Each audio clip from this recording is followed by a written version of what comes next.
So, do you have anything yet? Not yet. You went to her room and shared a meal together. Why didn't you talk to her and get it over with so we could locate P-Pay? GB is acting like a reminder application. She calls me on a regular basis to check on my progress, but the frequency has shifted to every other day, and I'm beginning to suspect that it was her money that was duped. I don't want to delve too deeply into her personal life if she doesn't initiate it herself. GB, it appears desperate and intrusive. I don't want to scare the chicken away. Make her want to talk so that you can finish the job.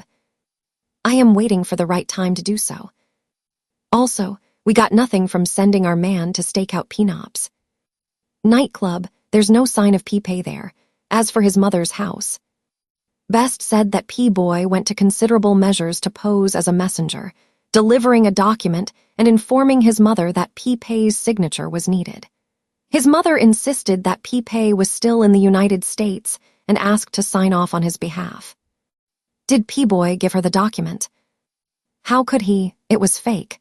He refused to give her the document without P-Pay's signature and left. You're our only hope now. Just ask P-Ploy and get it done. Do you find this strange? What do you mean? P-Pay left New York and returned to Thailand, but he went missing. He didn't even go home.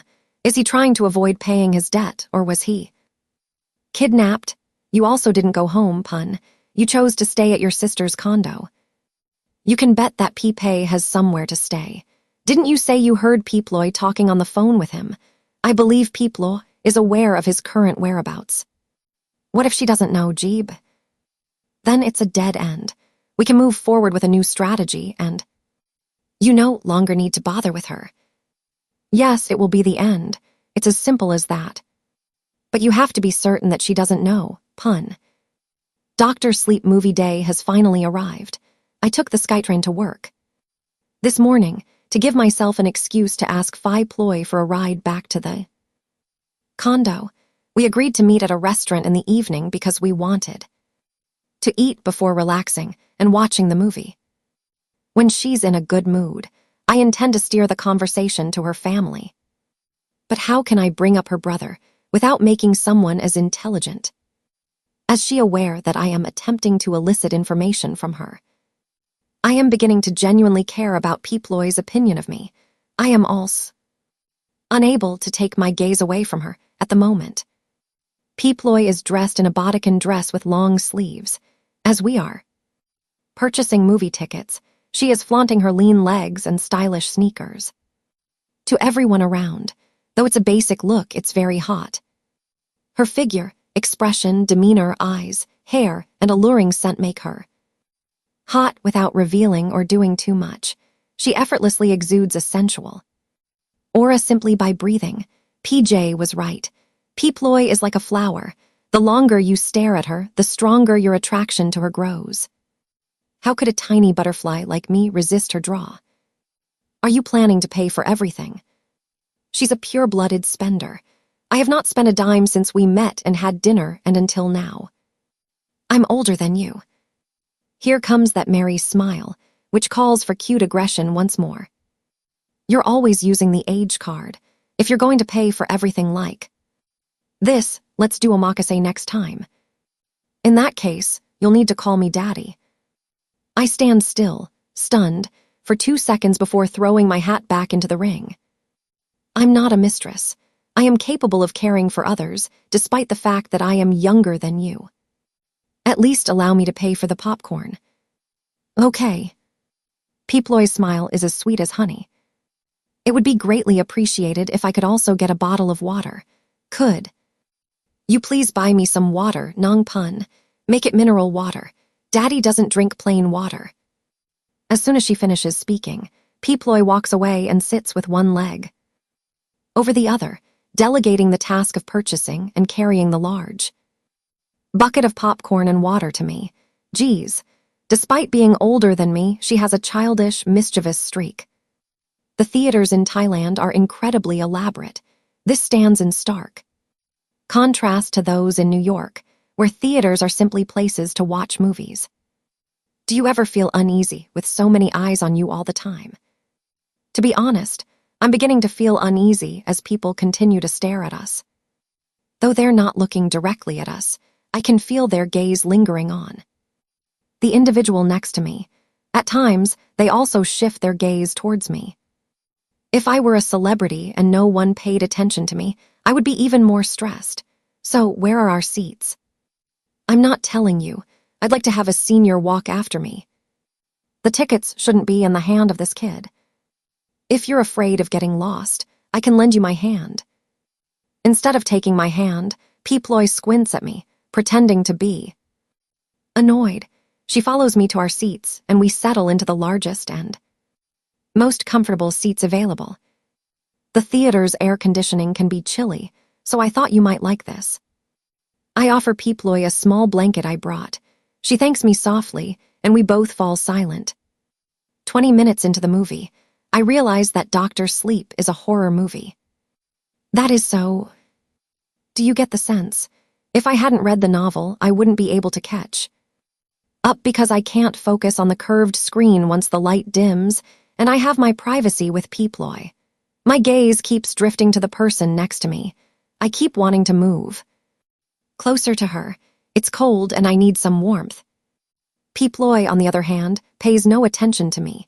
She concentrates on the movie as if there will be an exam afterward, in contrast to my wandering eyes. Hers remain firmly glued to the screen. The woman briefly rests her hand on her side. Honestly, I don't care how. The lead male deals with the ghost, because the voice in my head keeps saying, "Take her hand, move closer to her, pun, be bold." The voice keeps repeating the same words until my hand slips from its resting place and casually inches towards Ploy's. Our pinkies are on the verge of touching when Ploy crosses her arms over her chest. Damn. Even though there wasn't a funny scene, I thought I saw a smile on the face of the person who was sitting very still for an instant, but the light and shadow on the screen may have tricked my eyes. I can't be sure. Another movement occurs in the middle of the film when Ploy sips her water. I see another opportunity to make physical contact with her. But she quickly returns to crossing her arms over her chest. I'm becoming irritated, convinced that the theater environment only affects my mood. She's never shown any interest in you. But there were moments when she appeared to be flirting with you, weren't there? No, there weren't. She has never expressed any interest in you. You're the one making advances on her. She likely agreed to come today because she was bored, and it just so happened that you invited her. To her, you're just a kid. Pun, what were you hopping for? Many individuals with more impressive profiles are pursuing her. Blah, blah, blah. My mind races with doubts. Many questions are running through my head. I'm wondering if the smile and look in her eyes she gave me were meant for everyone. Except for my sister and parents, I've never been so let down by anyone else. Pun. Out of nowhere, the person who's annoying me moves closer to me.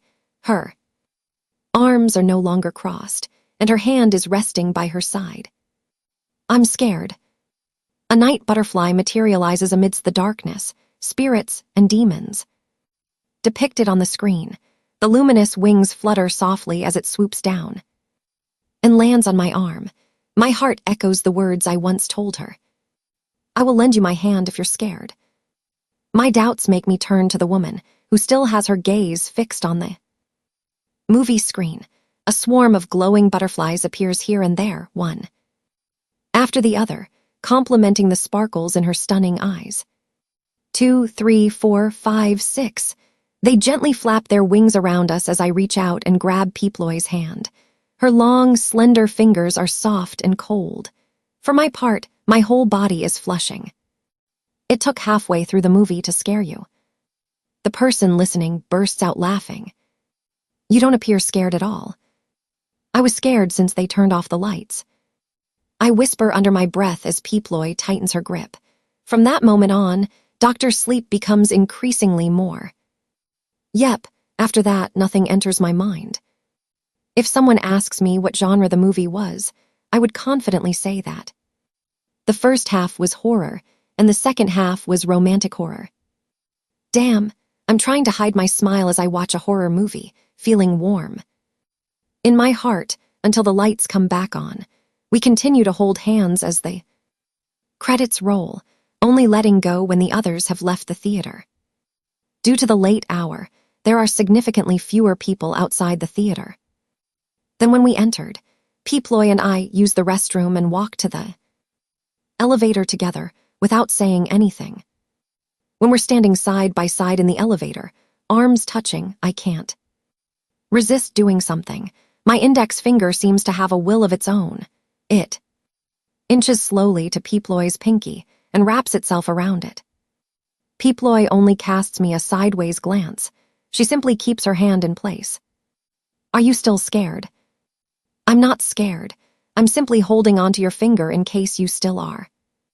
The person listening shakes her head and smiles so big that her teeth are visible. The elevator doors open and she leads the way to her car while our fingers remain locked together. The tiny night butterfly accompanies us as we drive home in Ploy's car. I completely forgot that the purpose of this movie date is to extract information about Ploy's brother. I only remember asking her to wait at the door after Ploy walked me to my room so that I could get in hand her the orange juice I squeezed and stored in a bottle for her. Let your heart be mine. Let your soul be mine. Let your heart's desire be solely mine. Let your heart long for and love only me. I am giggling as I cast a spell in my head. Why didn't I cast the spell while preparing this? Why are you in such a good mood? I'm not telling you, sweet dreams. As I stand motionless, refusing to enter my room, I decide to draw nearer to her and plan a quick peck kiss on the dimple on her delicate cheek. I quickly step back and close the door. For 2 minutes, I stand behind that door, hand on my heart. You seem to be radiating lately, Pun. What did you do? Do you know of any fascinating treatments? Share them with your friends right away. I merely think and do good deeds best. I also pray before going to bed. GB laughs at my response. What's going on, Pun? It must be something good. Please stop staring at me, I beg you. I push Best on the shoulder because I am afraid of touching my friend's face. You look suspicious. You look happy. Your eyes are sparkling too. Brightly. Come on. Why aren't you telling your friends if you found a good treatment? It took very little mouth movement on the part of Best to convey her keen observation. I told you I did nothing special. I do like your new chin, however. After you corrected it, your face appears more naturally slim. I try to change the topic. Pun, look at me. Focus. Now compliment my chin again. I tighten my lips as I look at my friend's swollen chin. I can tell that once it's not swollen, it will look good on you. She seems suspicious, GB. Are you in love, Pun? This is the look of someone who is in love. I'm certain of it.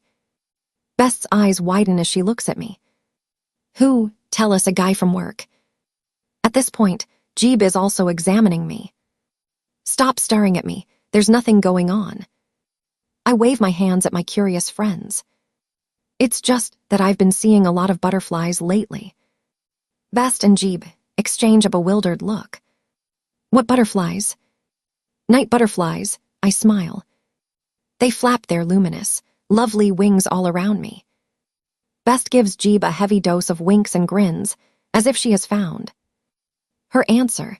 I'm concerned that the thread on her chin will snap. She's got a guy at work. Jeeb agrees with a nod. After a prolonged downward spiral, my life has finally turned around for the better. I'm having fun.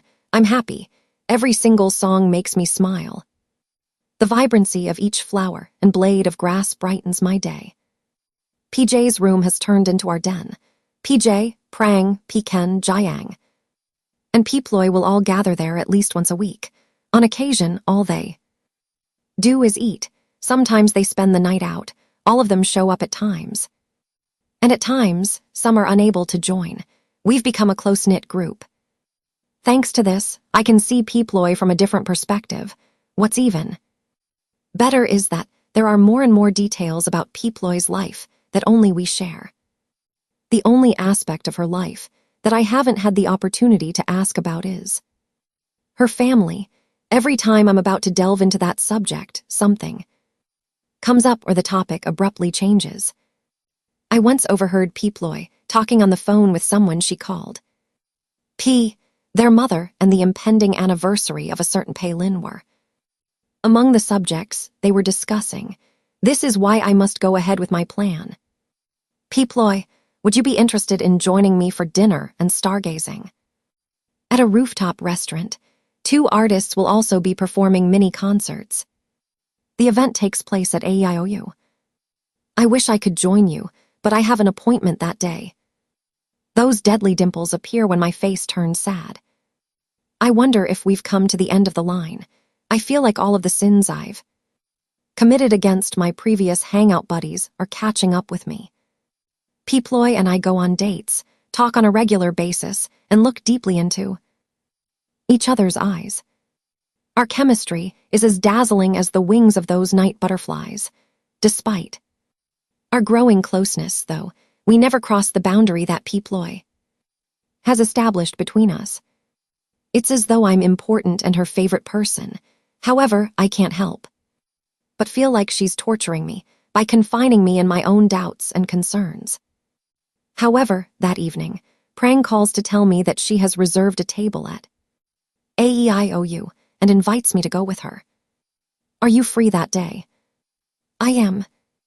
I told Piploy that I was certain you were available, but she insisted that I invite you now. Is Piploy also going? Of course. I booked the tickets 2 weeks ago. Jay and Piploy have already cleared their schedules. You're the only person I haven't invited yet. So Piploy's appointment is the mini concert that Prang has just invited me to. She didn't tell me earlier because she wanted to mess with my head. She has also disappeared since rejecting me. My mood is sour the entire rooftop dinner and mini concert day. I really miss Piploy. My normally jovial mood has suddenly turned unusually sensitive. I couldn't get any work done that day. Something is burning inside of me, and it's about to burst, while Piploy remains graceful and shares her dimples with everyone. Today, Piploy is accompanied by a beautiful high society woman whom I saw while stalking her. Who's that, PJ? She's the woman depicted in numerous photographs in Piploy's room. I really want to know why they are so close. That's Min. I saw her in the high society circles, but I've never spoken to her. Prang is this Piploy's new girlfriend. PJ speaks with a smile on her face. My face, on the other hand, is extremely sour. The 3 of us arrived in the same car. Piploy joins us later. Stop gossiping, you two. Here they come. Prang. Piploy's companion's crystalline voice is accompanied by a radiant smile. She's as cute as a doll. She embraces Prang before taking a seat at the head of the table next to my sister. How are you? We haven't met as a full group in a long time. I miss the good old days. You refused to join us. I came here today because I wanted to meet Jay in person. Piploy smiles and looks at Prang. She then proceeds to join me on the same sofa. Hello, Jay. Min does not hide her admiration for PJ. You are breathtakingly beautiful in real life. Can I get your autograph for my niece after dinner? She's 8 years old and a big fan of yours. Of course. PJ smiles as sweetly as honey at Min, just as she does with the media. Invite your niece to a meal with us someday. Great idea. Let's set that up. The affluent woman smiles as she turns to face me. Hello.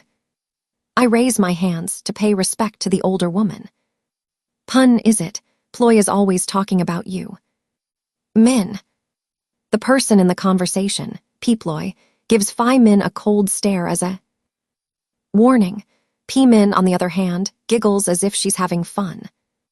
The conversation at the table moves at a leisurely pace, much like the cool breeze that surrounds us.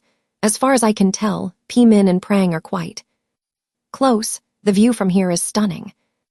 The food tastes good, the artists are talented, the music is fantastic, the atmosphere is lively, and the night is filled with laughter. Everyone arrives in pairs and gets along well, except me. I am very comfortable socializing. However, I am not in the mood to make new friends tonight, so I do not engage in conversation with P-Min after I greet her. I sent a message to P-Ploy the other day, but she did not respond despite the fact that we hadn't met in a week. As a result, I did not reply to her. Message 2 days later, and P-Ploy is P-Ploy. She didn't bug me or show any signs of frustration. As a result, our chat room is currently haunted by ghosts. She doesn't seem to care about me. As far as she is concerned, we can talk, better yet meet, or simply drift apart. I'm growing weary of constantly having to initiate contact. I'm sick of running on the treadmill, where no matter how quickly I shuffle my legs, the distance between us remains the same. She has always been like this. I don't know what I was hopping for. This is why I'd rather not speak with P-Ploy today. I politely smile at her and then ignore her. I get engrossed in the live music and fiddle with my phone. I engage in conversation with everyone at the table, but I only give the woman sitting next to me brief responses to her questions. Let me excuse myself to use the restroom. I excuse myself as PJ starts a video call with P-Min's niece. Do you want me to accompany you? Prang asks. I shake my head. It's okay, I can go by myself. When I leave the table, the conversation continues uninterrupted. The restroom is not far from our table. It's luxurious, clean, and nearly empty. However, when I finish my business, I find someone waiting for me with her arms crossed and her back leaning against the sink countertop. I ignore the person. However, while I am washing my hands, she asks me a question. Are you mad at me? Why should I be? What did you do? P-Ploy tilts her head, puzzled. Yeah, what did I do? You didn't do anything. I shake my head. You did nothing. Her icy fingers seize my wrist as I make my way to the door. If you say there's nothing going on, should I just let you go back to the table? Yes. She does exactly that. She lets me go. She does not try to stop me or bother me. Her inquiries end there. How about me? I walk mindlessly back to the table. PJ whispers to see if I'm okay as I appear to be down. I simply tell her that I'm stressed about my job. Shortly after, the source of my bleak mood emerges from the restroom and takes a seat next to me. Everything goes on as usual except for P-Ploy's left arm. While everyone is enjoying the music and P-Ploy is focusing on the singer. On stage, she sweeps her hair to one side and, seemingly unintentionally, places her left arm back on the table, brushing my right arm. I move my right arm away, despite my confusion about what is going on. However, despite P-Ploy's continued focus on the singer performing on stage, that bothersome arm presses against my right arm again. This time, I draw my arm away and cross it over my chest. I lean against the backrest, adopting the posture of someone who is relaxing and absorbing music. Let's see what she will do next. I believe P-Ploy has grown tired of teasing me. She does not move or lean against the sofa's backrest.